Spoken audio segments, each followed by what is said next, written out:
Olá, meu nome é Alberto, seja muito bem-vindo e bem-vindo ao canal Dev Eficiente. No episódio de hoje eu quero falar com você sobre complexidade de código, especificamente sobre o incremento da complexidade de código com o tempo. E eu trouxe um exemplo real aqui para você, inspirado, inclusive, né, baseado, é uma continuação de um outro episódio aqui do canal, onde eu analiso a complexidade de uma classe do projeto do AWS SDK para o S3, né? Ou seja, ali a biblioteca da AWS que facilita que as suas aplicações utilizem, aplicações Java, utilizem o S3 para guardar coisas, né? Enfim, qualquer tipo de natureza aí de arquivo. Então, basicamente, eu vou mostrar para vocês aqui um pouco de como foi que essa classe foi acontecendo, né? Como que as alterações foram impactando no número de linhas ali e tudo mais, e conversar um pouco com você sobre os motivos para que a gente, por mais que a gente tenha, né, técnicas e inspirações arquiteturais e inspirações de design de código, por que será que o troço daquela classe ali não foi contido? Então, ao invés de eu ficar falando, eu já quero mostrar aqui para você, perdão pela minha voz atrapalhada. Então, olha só, né? Eu tô aqui nessa classe, a Amazon S3 Client. E aqui, né? Você já vê aqui as características, ela implementa uma interface que é a Amazon S3, ou seja, como essa aqui é uma biblioteca que a Amazon disponibiliza em várias empresas, né? Pessoas físicas, jurídicas, sei lá, várias aplicações devem fazer uso. Eles provavelmente devem expor aqui pela interface para que as empresas o utilizem e que eles tenham possibilidade de manobra, de algum momento identificar que essa implementação aqui não é mais suficiente, trocar a implementação, sem necessariamente, obviamente, afetar aí quem está utilizando, né, os métodos que são públicos dessa classe, né, através da sua interface nesse caso. Então, claramente já tem aqui sinais de alguns usos, né, só pelo header, né, só pela definição aqui, né, pelo nome da classe, né, por implementar uma interface e tal, a pessoa, né, ou as pessoas que estavam programando, obviamente, sacam aqui, né, de polimorfismo e técnicas de orientação a objeto, para que você consiga fornecer aí o que precisa ser utilizado e promover as possíveis alterações sem necessariamente impactar quem está utilizando aquele seu componente. Então, padrão aqui, né. Herda também aqui dessa classe, né, deve ter alguns códigos lá ou algo do gênero que facilitam alguma coisa. E aqui é uma versão que eu peguei de um commit aqui relativo a essa classe de 2014, novembro de 2014. E ela tem 3.853 linhas aqui. Então tem 3.853 linhas. Aí quando eu vou aqui, ó, para um commit relativo a 17 de dezembro de 2014. Aqui a gente está em novembro. Aqui a gente vai para dezembro, né? Então aqui está com 3.853. Aqui subiu para 3.955, né? Então quase mais 100 linhas ali de código. Não que 3.000 e poucas linhas já não fosse uma classe provavelmente difícil aí, né, de alguém poder manter. Mas aí, no commit aqui de 2015, essa classe foi para 4.011. Então, voltando. 3.853, 3.955, 4.011. Aí depois, isso aqui, né, 4.011 lá em 2015. Aí depois, aqui em junho de 2016, ela tá com 4.418 linhas. Então, 4.011 para 4.418. Aumentou 400 linhas aí, né, em menos de um ano. Aí quando a gente pula aqui para 2016, tá aqui, ó, junho de 2016, aqui nesse commit, aqui, tô me confundindo aqui, né, na data, mas enfim, aqui a gente tá com 4.418, aí depois ela pula para 4.930, aí depois ela pula para 5.299, né? Então aqui Ele tá mostrando aqui como se fosse também, né, o último commit em 2016. Eu tô em dúvida se eu que tô entendendo errado ou se tem uma coisa acontecendo diferente aqui na interface. Aí depois de 5.299, eu pego aqui a última versão e ela tá com 6.568. Ou seja, a primeira tem 3.000... A primeira, né? Nessa data que eu peguei, tá com 3.853. E lá na última, tá com 6.568. 2.700, 2.600, sei lá, mais ou menos linhas a mais aí, né? Nesse grande período aí entre 2014 e 2020. E claramente isso daqui não é nada bizarro, né? Tem software aí, inclusive de startups, hoje em dia também aqui no Brasil, né? Mas softwares por um monte de empresa, que o software tá lá há não sei quantos anos, beleza? 6 anos aqui, né? De tempos aqui de alterações em cima de uma mesma unidade de código, considerando a unidade aqui como uma classe num programa escrito com a linguagem Java, é um tempo bem de boa, né? Na verdade, você quer que o seu software dure, né? Quer dizer que o seu produto está indo para frente, que supostamente as pessoas estão utilizando e coisas do gênero. E aí, o que eu me pergunto é, a gente fala sobre código, tem aquela frase clássica, se eu não me engano, é de Martin Fowler, né? Que você não escreve código para a máquina entender, você escreve código, né, para o próximo ser humano entender, e tem aquelas piadas, né? Escreva um código como se a próxima pessoa que fosse dar manutenção fosse um psicopata ou uma psicopata que vai atrás de você até o inferno para conseguir te achar. E aqui eu peguei um exemplo de código da Amazon. Eu e Vitor, que é um professor da Universidade Federal do Pará, estamos trabalhando no nosso próximo artigo aí, né, da nossa pesquisa do CDD, né, do Cognitive Driven ali Development, ou seja, desenvolver código orientado a entendimento, e a gente vai passear por vários projetos open source aí, a gente vai selecionar, pegar vários, né, que tem várias estrelas famosos na comunidade Java, para investigar esse incremento de complexidade, né? Eu poderia ter pego aqui, sei lá, um do Cassandra, que também estava aqui, eu poderia ter utilizado aqui. Eu preferi utilizar o da Amazon, porque eu já gravei um vídeo sobre esse mesmo arquivo anteriormente. Então você tem esse incremento de complexidade com o tempo. E ao mesmo tempo, na mesma linha do tempo, na mesma timeline, a gente tem diversas palestras falando sobre qualidade de código e diversas frentes ali, né? Vamos propor aqui uma arquitetura que isole o domínio, e essa arquitetura vai fazer com que o nosso código seja mais facilmente manutenível, não sei o que e tal. E aí você tem, sei lá, Domain Driven Design, que promove ali, né, que você olhe para o negócio, entenda o negócio, que você consiga, né, sacar bem do que você tem que fazer para que seu código represente de maneira interessante todas as complexidades que existem no negócio que você está tentando resolver. Então, e aí você tem, aqui eu estou misturando, né, coisas de arquitetura, que é ali que define as premissas básicas para atender, né, para supostamente fazer com que o software atenda N atributos ali que são necessários para que ele faça o que deveria fazer. Também estou falando do design do código, que é o momento que você tem que pegar e escrever o código de fato. Aí você tem N técnicas de design de código aí, né? Então você tem os design patterns que supostamente você utiliza, né, para uma vez que você enfrenta um problema ali que é um tanto quanto recorrente, você tem uma solução meio padronizada, né, que supostamente é mais facilmente entendida por todo mundo. Você tem os princípios que são pregados aí pelo Solid para você dividir as responsabilidades e não sei o que mais, princípio do aberto e fechado e tal. E aí você tem todas essas discussões sobre a qualidade do código, né? Do ponto de vista de fazer um código que promova uma manutenção mais interessante. E a gente tem esse tipo de caso. Aqui eu estou falando de um projeto open source, beleza?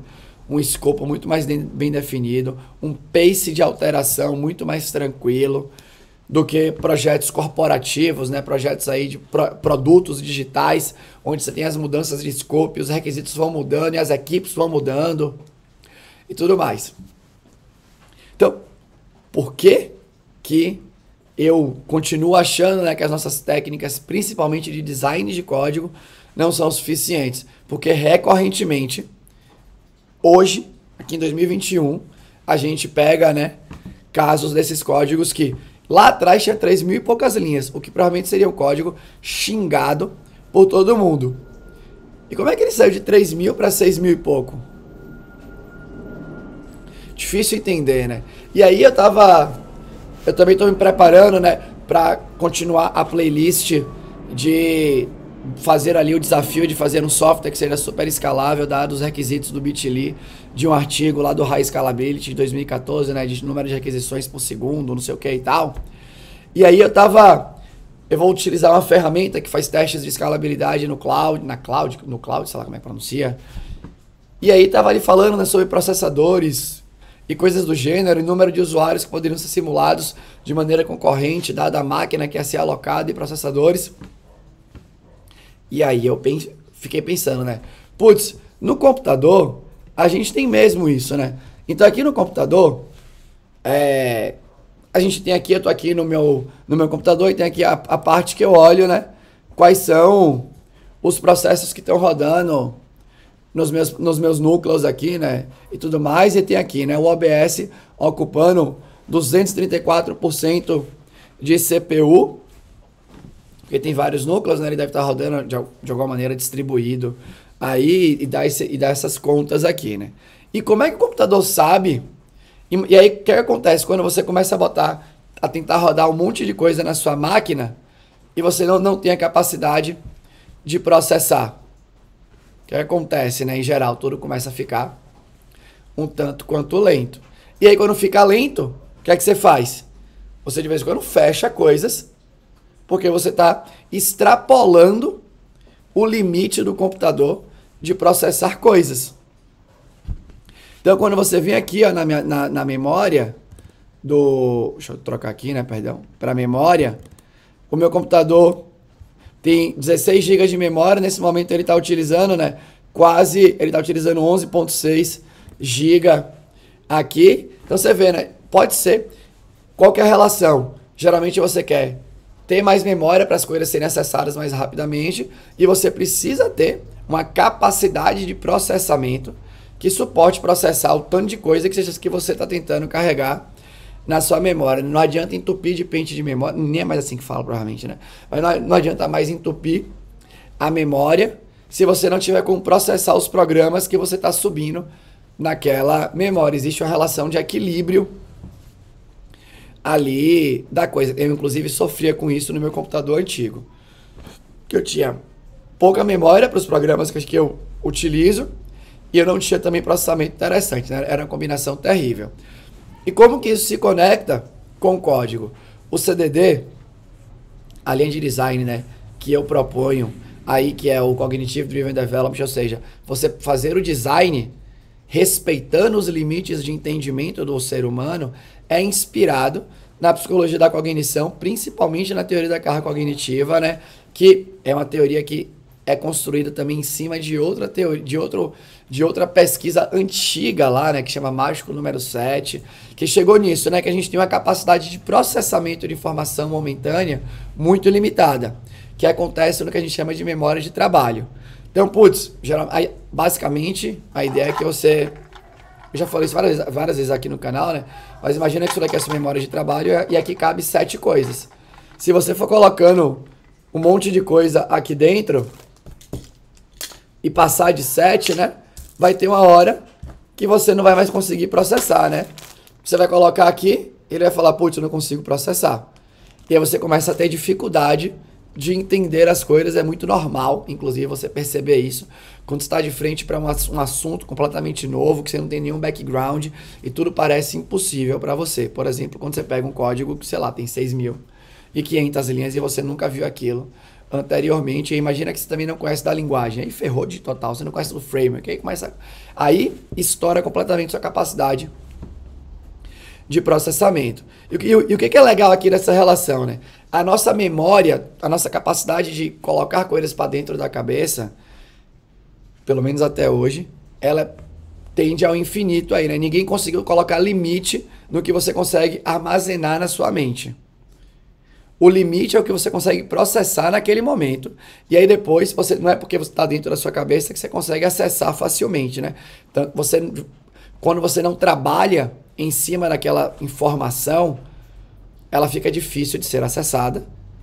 E aí ela tá aqui dentro, que nem assim, tem vários colegas meus de faculdade, que eu tive lá, né, 13 anos atrás ou 14 anos atrás, que se eu vir na rua, eu vou reconhecer. Mas agora, nesse momento, eu não lembro o nome da pessoa de jeito nenhum. Por exemplo. Beleza? E por quê? Porque tá aqui, mas eu não consigo acessar porque eu não fiquei recuperando aquela informação de N maneiras diferentes e tal. E isso, para mim, tem tudo a ver com o fato desse código crescer inadvertidamente aqui. Se nesse código, se nessa equipe, né, enfim, nas pessoas que estavam ali programando, tivesse algo parecido com o que a gente tem aqui no computador, né, que é o processador, né, supondo que a gente tem uma memória infinita aqui, né, para colocar coisas e em algum momento tentar acessar. Mas a nossa capacidade de processamento é limitada. Imagina se perto do seu código tivesse tipo isso daqui, ó, a capacidade de processamento das pessoas que fazem parte daquela equipe de desenvolvimento. E cada vez que você vai colocando o código ali dentro, você vai ocupando mais CPU, né? Você vai processando, você vai precisando de mais processamento para que a pessoa entenda. E vai ter uma hora que vai chegar no talo da sua CPU. Chegou no talo, você não quer mais colocar coisa ali, né? Porque você sabe que você não vai conseguir processar direito, vai ser mais lento e tudo mais. Imagina se tivesse isso. E aí, é sobre isso que é você olhar, né, para o Cognitive Driven Development. É sobre colocar um limite no seu código para ser processado pelas mentes das pessoas que vão compor a equipe naquele momento, né, naquela determinada linha do tempo, sobre aquele código. Qual é o limite? Depende do time, obviamente, né? Qual que é o limite de entendimento de uma equipe formada só por especialistas ultra fodas, ali, né, com muita experiência, bagagem, treino e tal. Com certeza é superior ao limite por uma equipe completamente mista, formada por pessoas com menos bagagem, menos treino, menos experiência e tudo mais. Então, o CDD, né, não é falar qual é um limite fixo, nem dizer o que conta ponto de dificuldade. A ideia do CDD é essa. É você, junto com a sua equipe, decidir o que nesse código aqui, né, pegando aqui esse exemplo de código, o que poderia contar ponto de dificuldade de entendimento. Ah, sei lá, todo acoplamento conta ponto de dificuldade de entendimento. Toda branch de código conta ponto de dificuldade de entendimento. Toda herança conta ponto de dificuldade de entendimento. Beleza, então a gente estabeleceu aqui, né, uma métrica. Qual que é a métrica dessa equipe da biblioteca Amazon, AWS, SDK, S3, Java, aí? A nossa métrica é composta pelos seguintes itens. Herança, né, todo tipo de herança, né? Então, herança através de implementação de interface, né? Herança de classe concreta, abstrata e por aí vai, né? Então, todo tipo de tentativa de ganhar polimorfismo aí, né? Então, através desse tipo de coisa, das heranças aí, né? Dos tipos de herança e tal, né? Aqui, interface, enfim, né? Classe abstrata e tal. Acoplamento, que tipo de acoplamento? Ah, vamos botar aqui, né? É um acoplamento que eu gosto de colocar, acoplamento que eu chamo de contextual, que são com classes que são específicas do projeto. E branches de código, né? Loops, ifs, switches e por aí vai. Então a sua métrica é composta por essas três coisas. Qual que é o limite? A minha sugestão, né, é sempre que o limite seja o dobro de itens da métrica ou mais. Ou seja, tem que ser 6 ou mais. Ah, a equipe da Amazon é formada só por... A equipe dessa biblioteca é formada só por pessoas ultra experientes. Então, sei lá. Você quer meter o limite de 50 pontos, você mete. Só que o que acontece?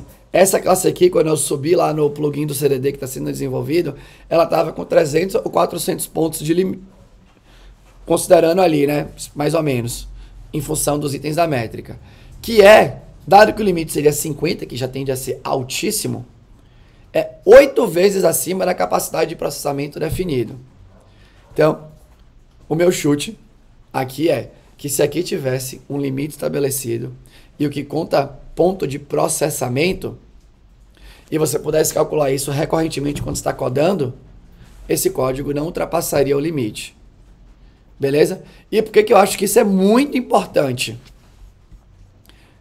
Porque por mais que refatoração seja uma prática estabelecida no mercado, as pesquisas em cima de refatoração, inclusive eu já trouxe aqui no canal, as pesquisas em cima das práticas de refatoração e do resultado da refatoração não são conclusivas para dizer que os atributos de qualidade, quaisquer que sejam os atributos que você gostaria de utilizar, melhoram em função da refatoração. E mais, também não é conclusivo que você consegue manter o requisito básico da refatoração, que é reorganizar o código sem introduzir novos bugs.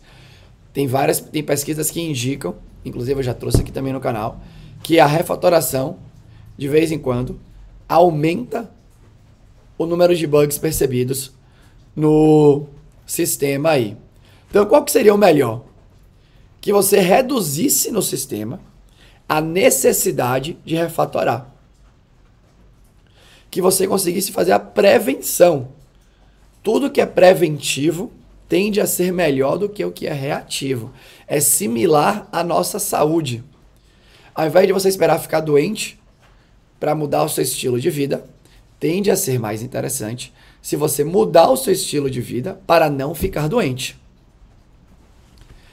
E aí é aí que eu acho que o CDD entra como uma tech, como uma linha de design promissora. Ela vai tentar, né, fazer com que o seu software tenha uma capacidade de prevenção à falta de qualidade, à necessidade de refatoração maior, porque você vai estabelecer junto com a sua equipe os itens que dificultam o entendimento, inclusive tem vídeo aqui no canal ensinando a fazer isso. Você vai estabelecer um limite e nenhuma unidade de código, em geral, sei lá, sua classe, seu arquivo, vai ultrapassar aquele limite. Ou seja, ele vai se manter saudável por mais tempo. Beleza? Isso conecta também com outro artigo que eu revisei aqui no canal que chama Software Aging, escrito por David Parnas, comentando a mesma coisa, né? Que o melhor é prevenir. Beleza? E isso é meio que senso comum, né? Prevenir é melhor do que você reagir a alguma coisa que já aconteceu. Tá bom? Então, eu queria trazer, né, essa discussão de processamento e a memória do computador e o CDD e o seu código que vai dificultando que ele seja processado pelas mentes humanas e como o CDD se encaixa nisso tudo. Eu acho que é uma discussão interessante.